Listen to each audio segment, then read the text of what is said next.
اعوذ باللہ من الشیطان الرجیم، بسم اللہ الرحمن الرحیم۔ الفصل الخامس فی الرکوع۔ رکوع رکن ہے، یعنی عمدن یا سہون اس کی کمی ہو جائے تو نماز باطل ہے۔ اسی طرح عمدن زیادتی ہو جائے تو بھی ہر نماز باطل ہے، چاہے فریضہ ہو یا نافلہ ہو۔ کمی مطلقاً، زیادتی عمدن تو نماز باطل ہے۔ اگر سہون زیادتی ہو جائے تو فریضہ نماز احتیاط واجب بنا پر باطل ہے۔ نافلہ نماز سہون زیادتی ہو جائے تو باطل نہیں ہوتی۔ اور ایک صورت ایسی ہے کہ جہاں پر رکوع کی زیادتی نماز کو باطل نہیں کرے گی، وہ ہے اتباعاً رکوع کرنا۔ اس کو ہم اپنی زبان میں اتباعی رکوع اتباعی کہیں گے۔ وہ اس طرح ہوتا ہے کہ پیش نماز رکوع میں آئے، آپ بھی پیچھے رکوع میں آئے اور بھول کر آپ کھڑے ہو گئے۔ آپ نے سمجھا کہ بھائی پیش نماز رکوع سے اٹھ گیا ہے، کھڑے ہو گیا اور دیکھا تو پیش نماز رکوع میں ہے، تو آپ پہ واجب ہے کہ پیش نماز کی اتباع کو حاصل کرنے کے لیے دوبارہ رکوع میں آئیں۔ یہ جو دوسرا رکوع بن رہا ہے، دوبارہ رکوع میں آ رہے ہیں، یہ زیادتی شمار نہیں ہوگا جو نماز کو باطل کرے۔ تو یہ دوسرا مورد ہے جہاں پر نماز باطل نہیں ہوگی اگرچہ زیادتی ہو گئی ہے، تو یہ اتباعاً واپس آنا پڑا ہے۔ تو یہ دو مورد میں نماز باطل نہیں ہے زیادتی سے، اس کے علاوہ زیادتی سے نماز باطل ہے۔ پھر الفصل الخامس فی الرکوع وهو واجب فی کل رکعۃ من الصلاۃ فریضۃ کانت او نافلہ۔ یہ رکوع واجب ہے نافلہ فریضہ میں مرہ واحدہ، ایک دفعہ۔ ہاں، ادا صلاۃ الاحتیاط نماز آیات میں 5 رکوع ہیں، پہلی رکعت میں 5، دوسری میں 5۔ کما انہ رکن، اسی طرح رکوع رکن ہے، تبطل الصلاۃ بنقیصۃ عمدن و سہوا، عمدن سہوا کمی ہوئی نماز باطل۔ وکذالک تبطل بزیادت ہی عمدن زیادتی ہوئی نماز باطل ہوگی۔ وقضا سہون علاوۃ لزوماً، فریضہ نماز کی جہاں بات ہو رہی ہے، سہون زیادتی ہو گئی تو بھی نماز باطل ہوگی۔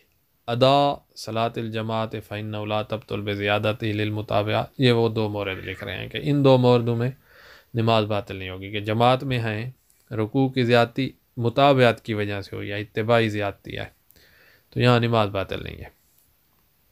ہم نے اس کو کہا نا کہ واپس رکوع میں آؤ، اگر وہ واپس رکوع میں نہ آتا جو پہلے پیش نماز سے اٹھ کھڑا ہے تو وہ فرادہ ہو جائے گا، وہ فرادہ شمار ہوگا، اس لیے تاکہ جماعت باقی رہے، اس لیے اس کو ہم کہتے ہیں واپس آؤ۔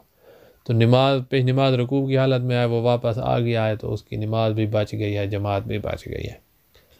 اگر ایسے ہو کہ وہ رکوع میں آئے جو پیش نماز اس وقت اٹھ چکا تھا، تو اب اس کی نماز ہی باطل ہوگی، کیونکہ یہاں اتباع تو حاصل ہی نہیں ہوئی، یہ اتباعی رکوع بنا ہی نہیں ہے، پیش نماز اٹھ گیا تھا تو نماز ہی باطل ہوگی۔ تو لہذا یہ خطرناک مورد ہے واپس آنا۔ وَأَدَاءَ النَّافِلَہ، نافلہ جو ہے اس میں رکوع کی زیادتی ہو جائے سہواً تو یہ باطل نہیں ہوتی۔ فإنہ لا تبطل بزیادتہ فیہا، سہواً رکوع نافلہ میں سہواً زیادہ ہوئے تو باطل نہیں ہوتی۔ رکوع میں چند امور واجب ہے، ان میں سے پہلا جو امر واجب ہے وہ ہے خضوع کے قصد سے جھکنا، اتنا جھکنا کہ انگلیاں گھٹنوں تک پہنچ جائیں، انگلیوں کے سرے گھٹنیوں تک پہنچ جائیں۔ اچھا، مرد ہو خاتون ہو، اتنا جھکے کہ گھٹنوں تک پہنچ جائے۔ خاتون میں بھی احتیاط واجب بنا پر اتنا جھکنا ہے، یہ کم از کم ہے، اس سے زیادہ بھی انسان جھک سکتا ہے تاکہ اس کی مرد کی جو پشت ہے وہ سیدھی ہو جائے بالکل۔ اچھا، ایک بندہ ایسا ہوتا ہے کہ جس کے غیر مستوی الخلقہ ہوتا ہے، اس کی خلقت عادی شخص انسانوں کی طرح نہیں ہوتی، مثلا اس کے بازو بہت لمبے ہیں تو وہ اتنا جھکے بھی نہیں، تب بھی اس کے تو پھر پہنچ جائیں گے انگلیوں کے سرے گھٹنوں تک۔ یا ایک بندہ ہے کہ جس کے بازو بہت چھوٹے ہیں، وہ بہت زیادہ جھکے تو تب جا کے اس کے انگلیوں کے سرے پہنچیں گے گھٹنوں تک۔ تو ان دو بندوں نے اتنا جھکنا ہے جتنا عادی شخص جھکے، مستوی الخلقہ شخص جھکے تو اس کے انگلیوں کے سرے پہنچ جاتے ہیں، اتنی مقدار یہ دونوں جھکیں تو بس ان کا رکوع کافی ہو جائے گا۔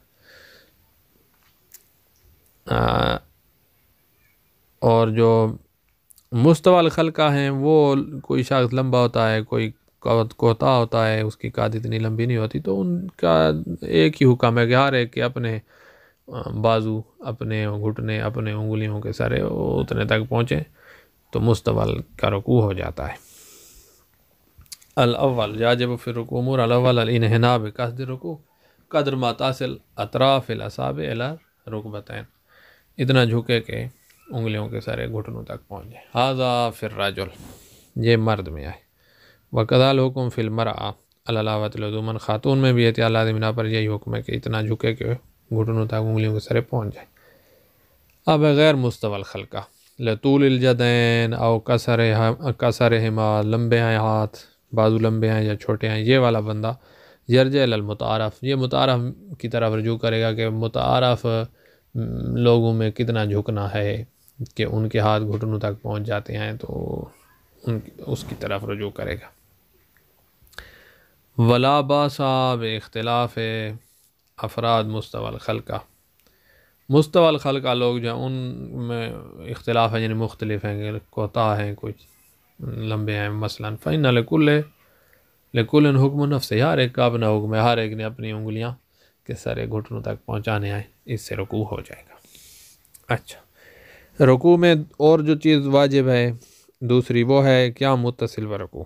یاد رہے کیا متصل برکوع کی ہمارے ہاں پاکستان میں غلط تفسیر کی جاتی ہے کہ کیا متصل برکوع یہ ہے کہ بھئی رکوع سے پہلے جو ہے نا قرات ختم کر کے تھوڑی سی مقدار مثلا 1 سیکنڈ جو ہے نا آرام سے کھڑے اور اس کے بعد رکوع میں جائے، یہ معنی نہیں ہے قیام متصل برکوع کا۔ قیام متصل برکوع کا معنی یہ ہے کہ بندہ قیام سے رکوع میں آئے۔ اب اگر کوئی سورہ نازل نہ پڑھ رہا ہے، اس کی آخری آیت وہ پڑھ رہا تھا اور بھول کر رکوع میں چلا گیا، اس نے آخری آیت قیام میں مکمل کرنی تھی نا، تو اس کو غفلت ہوئی، اس نے جھکتا بھی گیا ہے رکوع کی طرف اور آخری آیت پڑھتا گیا، رکوع میں جا کر آخری آیت ختم کی ہے، تو اس نے قیام متصل برکوع کر لیا ہے، کیونکہ یہ قیام سے رکوع میں آیا ہے۔ ہمیں بھی یہی چاہیے قیام سے رکوع میں آئے، تو یہ قیام سے رکوع میں ہی آیا ہے۔ اس کو بھول کس چیز میں ہوئی ہے؟ قیام متصل برکوع نہیں بھولا ہے، اس کو بھول ہوئی ہے کہ یہ سورہ جو ہے نا یہ قیام میں ختم کرنی تھی، اس نے سورہ رکوع میں آ کر ختم کی، تو یہ والی بھول معاف ہے۔ سورہ میں قیام رکن نہیں ہے، سورہ کے بعد قیام رکن نہیں ہے، بھول کے رہ گیا ہے تو کوئی مسئلہ نہیں ہے۔ تو یہاں قیام متصل برکوع ہو گیا ہے۔ قیام متصل برکوع اس بندے کا رہے گا جو رکوع کرنا بھولا ہے، قیام سے سیدھا سجدے کی طرف چلا گیا، اب اس ہر سجدے میں نہیں رکھا ہے اور اس کو یاد آ گیا، اب اسی جھکی ہوئی حالت میں وہ رکوع میں کھڑ گیا ہے، تھوڑا سا اوپر ہوگا رکوع میں کھڑ گیا ہے، اب وہ جھکی ہوئی حالت سے رکوع میں آیا ہے، نہ کہ قیام سے رکوع میں، اس بندے کا قیام متصل برکوع رہ گیا ہے۔ یہ مثال ہے قیام متصل برکوع رہنے کی۔ یا مثلا ایک بندہ تشہد دوسری رکعت کا مکمل کر کے کچھ اس طرح بھولا ہے کہ تشہد سے اٹھ کر رکوع میں کھڑ گیا ہے، سیدھا کھڑا نہیں ہوا ہے، تو اس کا بھی قیام متصل برکوع رہ گیا ہے۔ تو جو جھکی حالت سے رکوع میں آئے گا اس کا قیام متصل برکوع رہ جائے گا، ورنہ قیام کی حالت میں جو ہے اس کا نہیں رہتا۔ تو لہذا دوسرا جو واجب ہے وہ ہے قیام متصل برکوع۔ اگر یہ بندے کو بھول جائے تو اور یاد آئے مثلا وہ سیدھا چلا گیا ہے نا سجدے کی طرف، ابھی سجدہ میں نہیں تھا اور اس کو جو ہے نا یعنی سجدے کی طرف گیا ہے، ایک سجدہ دے لیا ہے، ابھی تک اس کو یاد نہیں آ رہا کہ میں رکوع اور قیام متصل برکوع اور یہ سب کچھ بھول کے آ رہا ہوں، تو اسی طرح ابھی یاد آ گیا ہے، پہلے سجدے کے بعد بھی یاد آ گیا تو اس نے واپس آنا ہے۔ اور اگر دوسرے سجدے میں چلا گیا تھا تو اب جو ہے اس کی نماز احتیاط واجب بنا پر باطل ہوگی۔ اب دوسرے سجدے سے پہلے جیسے اس کو یاد آیا نا کہ میں قیام متصل برکوع اور رکوع یہ سب بھول کے آیا ہوں، تو اب یہ کیا کرے کہ دوسرے سجدے میں سارا کرنے سے پہلے یاد آ گیا ہے تو کھڑا ہو جائے، کھڑا ہو کر پھر رکوع کی طرف آئے، اب قیام متصل برکوع بھی حاصل ہو گیا، رکوع بھی ہو گیا۔ ایک سجدے کی جو بھول کر زیادتی ہوئی ہے اس سے نماز باطل نہیں ہوگی، سجدہ صاف دے لے گا نماز کے بعد۔ الثانی القیام قبل الرکوع، رکوع سے پہلے قیام جو ہے یہ بھی واجب ہے۔ تبطل الصلاۃ بترک ہی عمدن، جان بوجھ کر اس نے اس قیام متصل برکوع کو چھوڑا ہے تو اس کی نماز باطل ہوگی۔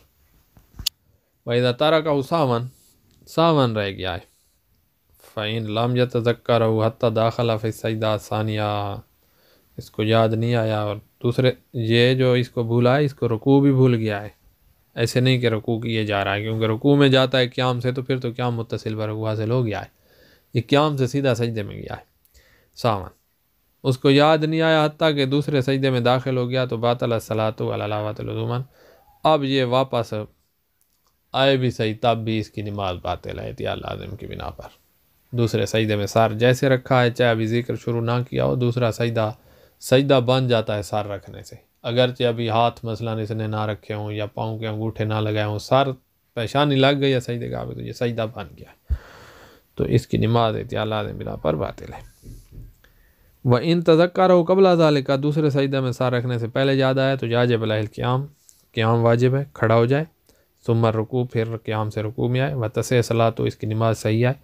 ہاں احتیاط مستحب یہ ہے کہ یہ والا جس نے ایک سجدہ کر کے آیا ہے، بھول کے سجدہ کر لیا تھا پھر واپس آیا ہے تو یہ سجدہ احتیاط مستحب ہے اس کے لیے کہ یسجد سجدۃ سہو،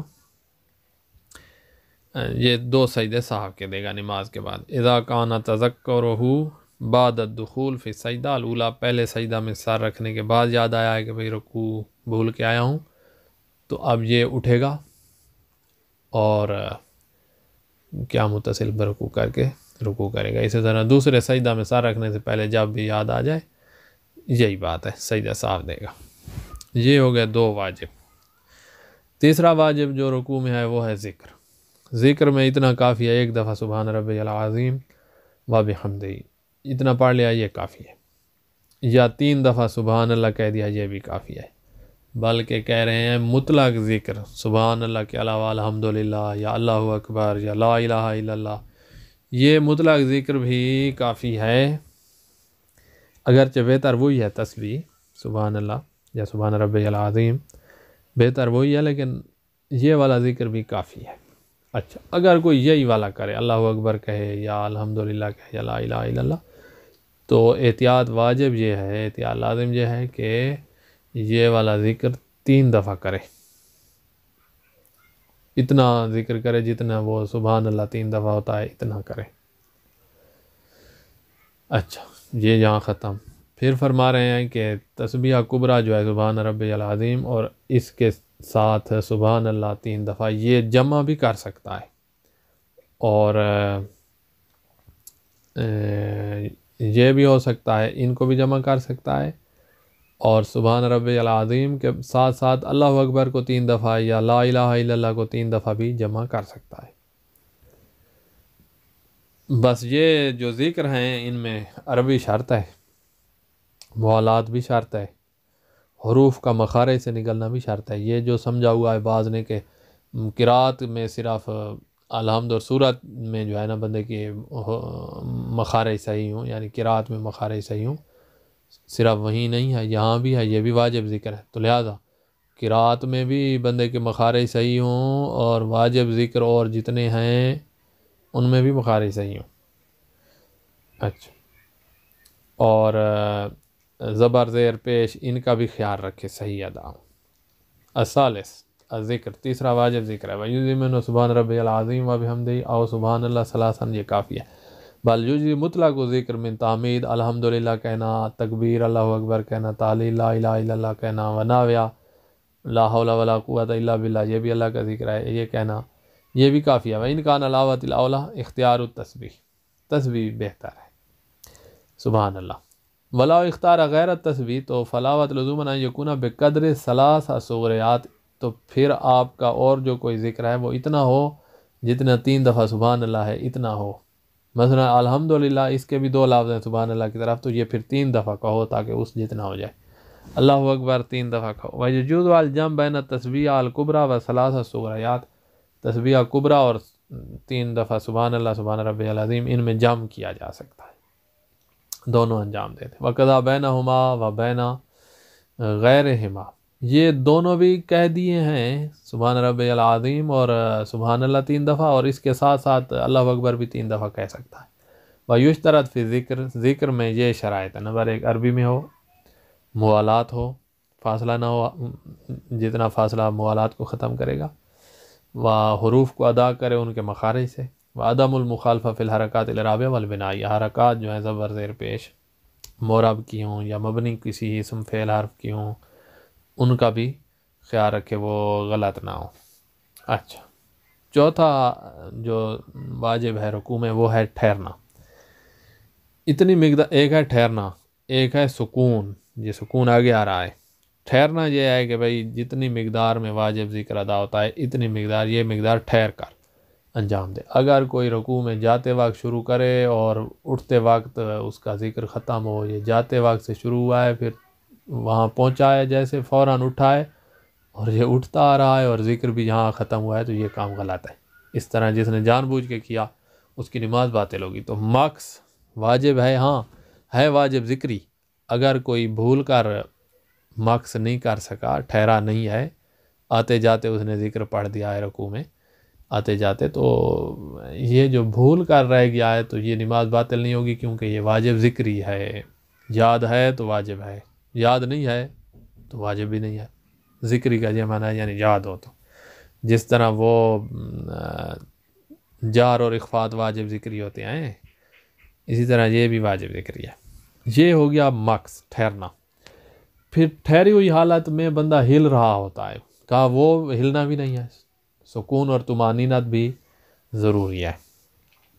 ہل نہ رہا ہو، ٹھہرا ہوا ہو، ساتھ ساتھ طمانینت بھی ضروری ہے۔ اچھا، یہ مکس جو ہے ٹھہرنا، یہ تو ہے واجب ذکر جتنی مقدار۔ طمانینت جو سکون ہے، کہا اگر مستحب ذکر کر رہا ہے تب بھی طمانینت ضروری ہے۔ واجب ذکر میں تو طمانینت کرنی ہے، مستحب ذکر میں بھی طمانینت، بلکہ اگر ذکر میں مشغول نہ بھی ہو تو بھی احتیاط لازم بنا پر طمانینت کو ترک نہیں کر سکتا۔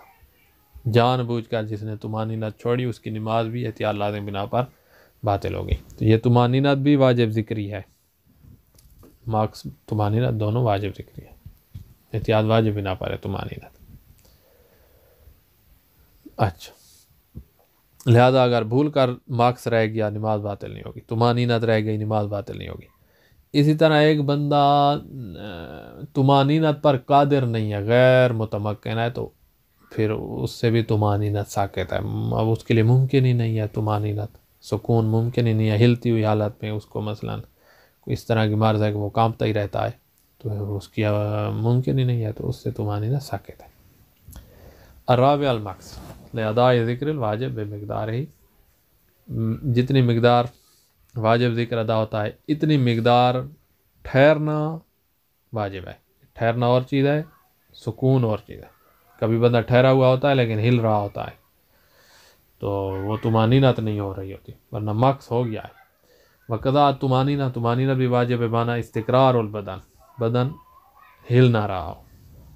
الہین، اتنے تک طمانینت واجب ہے، الہین رفع الراس منہ، سار اٹھانے تک طمانینت واجب ہے۔ ولاؤ فی حال عدم الاشتغال بذکر الواجب العلاوۃ لزوما، چاہے احتیاط لازم بنا پر بندہ ذکر واجب میں مشغول نہ بھی ہو، خاموش ہے، ابھی ذکر مستحب اس نے شروع کرنا ہے یا ذکر مستحب میں مصروف ہے، تو بھی احتیاط واجب بنا پر طمانینت ضروری ہے۔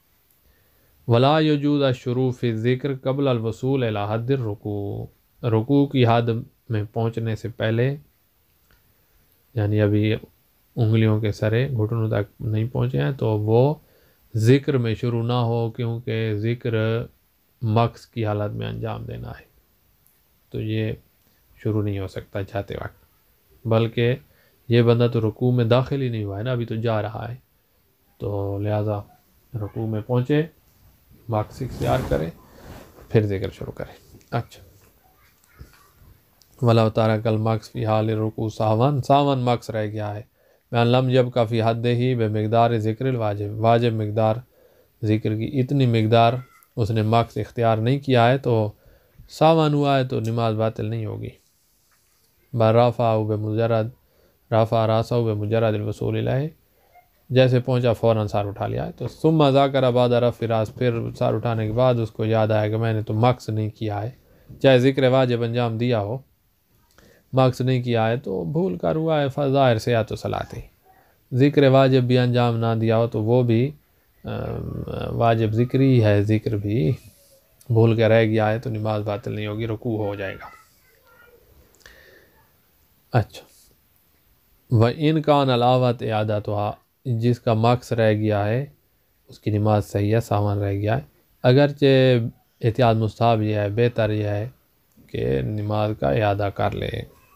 پانچواں واجب وہ ہے رکوع سے سر اٹھا کر سیدھا کھڑا ہونا، یہ انتصاب ضروری ہے. اور اس سیدھے کھڑے ہونے میں بھی احتیاط لازم بنا پر طمانینہ یعنی سکون بدن کا یہ ضروری ہے، ہل نہ رہا ہو. کھڑا تو ہے لیکن ہل رہا ہو تو یہ طمانینہ حاصل نہیں ہو رہی، یہاں بھی طمانینہ ضروری ہے. اب اگر کوئی بندہ رکوع میں تھا، رکوع مکمل کر کے اٹھنا تھا، سیدھا کھڑا ہونے کی بجائے وہ سیدھا رکوع سے سجدے کی طرف چلا گیا، سجدے میں سر رکھ لیا تو یقیناً واپس نہیں آنا.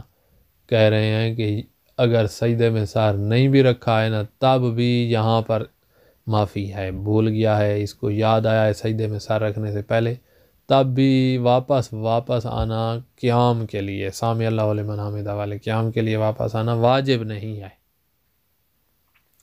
اگرچہ بہتر ہے جب تک رکوع میں سجدے میں سر نہیں رکھا واپس آ جائے، لیکن واجب نہیں ہے.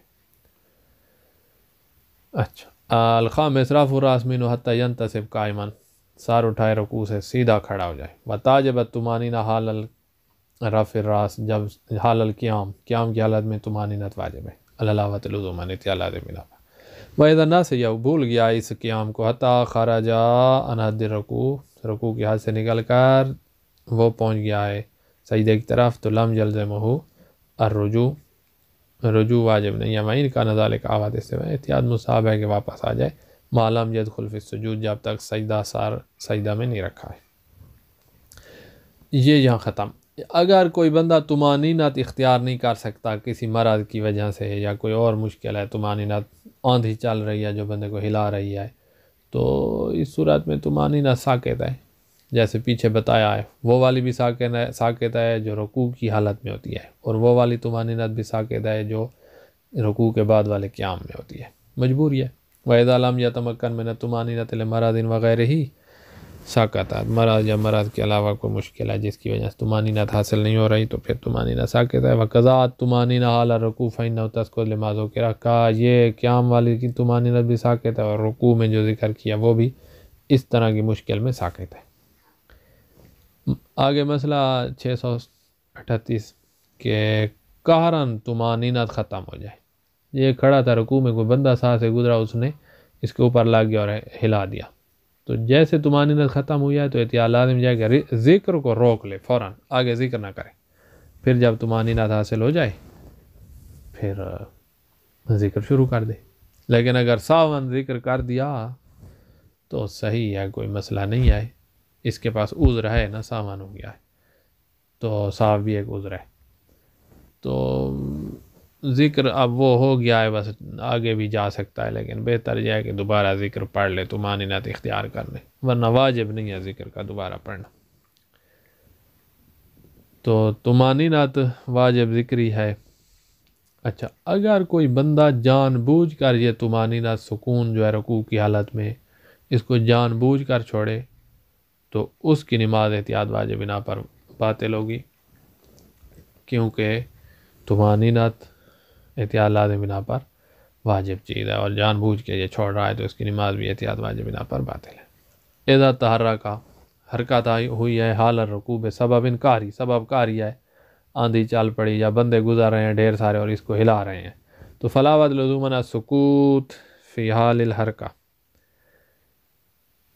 حرکت کی حالت میں خاموش ہو جائے. والاتیان بالذکر الواجب بعد الطمانینہ، تو اس طمانینہ یا بعد التحرک، یہ حرکت ہو رہی اس کے بعد ہی، یعنی طمانینت کی حالت میں ہی ذکر واجب کو انجام دے. وَلَوْ أَتَى بِهِ فِي هَذَا الْحَالِ سَهْوًا سَهْوًا اگر ذکر کو اسی حال میں انجام دیا تو فلاوت الاولا اعادہ، پھر بہتر یہ ہے کہ ذکر کا اعادہ کرے، یہ بہتر ہے، ورنہ واجب نہیں ہے، بس واجب ادا ہو گیا ہے. اما لو تحرک متعمدن، جان بوجھ کر اس نے حرکت کی، یعنی جان بوجھ کر طمانینت کو چھوڑا، فَيُحْكَمُ بِبُطْلَانِ صَلَاتِهِ وَإِنْ كَانَ ذَلِكَ فِي حَالِ عَدَمِ الاشتغال بذکر الواجب، اگرچہ واجب ذکر میں مشغول نہیں بھی تھا تب بھی اس کی نماز پر بطلان کا حکم لگایا جائے گا، علی علاوت لزوماً اتیان لازم بنا پر، اس کی نماز باطل ہوگی. اور اس عبارت سے یہ ظاہر ہو رہا ہے کہ اتیان لازم کا تعلق ہے ذکر میں مشغول نہ ہو. تو اس کے ساتھ اگر ذکر میں مشغول ہے اور جان بوجھ کر طمانینت چھوڑیا تو پھر فتویٰ ہے کہ اس کی نماز باطل ہوگی. ذکر مکمل کر کے رکوع میں کھڑا ہے، ابھی اٹھا نہیں اور طمانینت کو چھوڑ دیا ہے جان بوجھ کر، تو احتیاط لازم بنا پر اس کی نماز باطل ہوگی. اچھا، آگے کچھ مستحبات اس رکوع کے، ان کو ہم جلدی پڑھ لیتے ہیں. یستحب تکبیر للرکوع قبل رکوع، سے پہلے تکبیر مستحب ہے. رفع الیدین حالت تکبیر، تکبیر کی حالت میں ہاتھ بلند کرنا، یہ بلند کرنا واجب ہے، مستحب ہے، عفواً بلند کرنا. اور پھر کانوں تک بلند کرنا یہ علیحدہ مستحب ہے. ایک بندے نے کانوں تک نہیں کیا، کچھ کیا ہے، تب بھی اس کا یہ استحباب حاصل ہو جائے گا جو ہم کہتے ہیں کہ تکبیر کی حالت میں ہاتھ بلند کرے. لیکن وہ دوسرا استحباب کہ وہ کانوں تک لے جانا وہ حاصل نہیں ہوا ہے. وَوَضْعُ الْكَفَّيْنِ عَلَى الرَّكْبَتَيْنِ، رکوع میں اپنے ہاتھ جو ہیں وہ گھٹنوں پر رکھے. الجمنہ علی الجمنہ، بعض بندے گھٹنوں سے نیچے ہاتھ رکھے ہوئے ہوتے ہیں، گھٹنوں پہ ہاتھ رکھے. الجمنہ دائیں گھٹنے پہ دائیں ہاتھ، بائیں گھٹنے پہ بائیں ہاتھ. ممکناً کفیہ من عینیہما، گھٹنوں کی جو اوپر خود جو گھٹنے کی وہ ہے جس کو سرائکی میں ہم کہتے ہیں چھونی، اس کو اپنے ہاتھ بھر لے اس سے، یعنی گھٹنوں کے ساتھ اپنے ہاتھوں کو بھر لے، پورا گھٹنا ہاتھ کے اندر آ جائے. وَرَدِّ الرُّكْبَتَيْنِ إِلَى الْخَلْفِ، پیچھے کی طرف دھکیل کے رکھے گھٹنوں کو.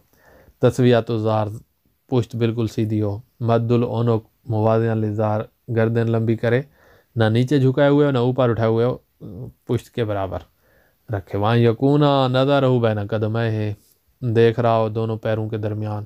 وہاں یجنح بمرفقیہ، اپنی کونیوں کو پہلوؤں کے ساتھ ملائے ہوئے نہ ہو بلکہ فاصلہ دے دے، ایسے ہو جیسے پرندے کے پار کھلے ہوئے ہوتے ہیں، اس طرح. وہاں یادا الجمنہ علی الرکبہ، الجمنہ قبل الجسرہ، رکوع میں جا رہا ہے نا تو دایاں ہاتھ بائیں ہاتھ سے پہلے رکوع میں رکھے. رکوع میں پہنچے دایاں ہاتھ پہلے گھٹنے پہ رکھے پھر بایاں رکھے، مستحب ہے. وہاں تازہ المرأة کفیہ علی فخذیہ، خاتون اپنے ہاتھوں کو اتنے جھکے احتیاط لازم بنا پر کہ ہاتھ گھٹنوں انگلیوں کے سرے گھٹنوں تک پہنچ جائیں، لیکن اپنے ہاتھ رانوں پہ رکھ لے، یہ اس کے لیے مستحب ہے خاتون کے لیے. وَأَنْ لَا تُرَدَّ رُكْبَتَيْهَا حَالَهُ إِلَى الْوَرَاءِ، اور خاتون کے لیے ایک اور مستحب یہ ہے اللہ تردہ کہ یہ پیچھے نہ دھکیلے اپنے گھٹنوں کو رکوع کی حالت میں. مرد نے دھکیلنے، خاتون پیچھے نہ دھکیلے. تکرار التسبیح، تسبیح جو ہے اس کو تکرار کرے 3 دفعہ سبحان ربی العظیم، یا 5 دفعہ یا 7 دفعہ یا اس سے بھی زیادہ. وہاں یکون ذکر وطران، تاک عدد ہو، یہ بھی مستحب ہے. وہاں یقول قبل تسبیح، تسبیح سے پہلے یہ والی دعا پڑھے، اللہم لک رکعت و لک اسلمت، اور آخر تک. اور پھر جب کھڑا ہو رکوع کے بعد تو کہے سامع اللہ لمن حمدہ. وہاں یزوم الیہ الحمدللہ رب العالمین، سامع اللہ لمن حمدہ کے ساتھ الحمدللہ رب العالمین کو بھی ملا لے. وہاں یزوم الیہ، اور ساتھ یہ دعا بھی ملا لے الحمدللہ رب العالمین کہنے کے بعد، علی الجبروت والکبریاء والعظمہ والحمدللہ رب العالمین، یعنی سامع اللہ کے بعد اور الحمدللہ سے پہلے یہ والی کہہ دے. یہ الحمدللہ اس کے بعد جو ذکر کیا نا، اس سے یہ ظاہر ہو رہا ہے کہ سامع اللہ لمن حمدہ کے ساتھ یہ ملا ہے علی الجبروت والکبریاء والعظمہ والحمدللہ رب العالمین. وہاں یرفع یدیہ للانتصاب المذکور، جب کھڑا ہو تو ہاتھ گھٹنوں سے اٹھا لے، ایسے نہ کہ ہاتھوں کو رانوں کے اوپر گھسیٹتے ہوئے اوپر لے آئے، ہاتھ گھٹنوں سے اٹھا لے اور کھڑا ہو لے، یہ بھی مستحب ہے۔ یصلی علی النبی صلی اللہ علیہ وآلہ، پھر رکوع میں حضور پر اور اس کی آل پر صلوات بھیجے۔ وَیُکرَہ فیہ، اب یہ مکروہ ہے رکوع میں کہ ان یطأطع راسہ، اپنے سر کو نیچے جھکائے ہوئے اور پشت کے برابر نہ رکھے، نیچے کی طرف جھکائے ہوئے ہو، یہ مکروہ ہے۔ اور یرفع الی فوق، یا سر کو پشت اس کے یا پشت کے برابر رکھنا تھا تو یہ اوپر اٹھائے ہوئے ہو، یہ بھی مکروہ ہوگا۔ وَأَن یضم یدیہ الی جنبیہ، اپنے ہاتھ ملائے ہوئے ہو اپنے پہلوؤں کے ساتھ، سائڈیں جو ہیں ان کے ساتھ کونیاں ملائے ہوئے ہو، یہ مکروہ ہے۔ تو پر سے بنانے تھے نا۔ وَأَن یضع احدی الکفین علی الاخری، ایک ہاتھ کو دوسرے ہاتھ کے اوپر رکھے ہوئے ہو، ہتھیلیاں ہاتھوں کی ملائے ہوئے ہو، وَیدخلُ مَا بین رکبتیہ، اور پھر ان ہاتھوں کو دونوں گھٹنوں کے درمیان لے جائے، یہ والا کام مکروہ ہے۔ وہاں یقرأ القرآن فیہ، رکوع میں قرآن شروع کر دے، یہ بھی مکروہ ہے۔ وہاں یجعل یدیہ تحت ثیابہ ملاصقا لجسدہ، اور رکوع میں جو ہے نا اپنے ہاتھ رکھے کپڑوں کے نیچے جسم سے ملا کر، اگر کسی نے جو قمیض ہے نا اس کے نیچے ہاتھ آ گئے ہیں لیکن نیچے شلوار تو ہے، جسم سے تو نہیں مل رہے، یہ مکروہ نہیں ہے۔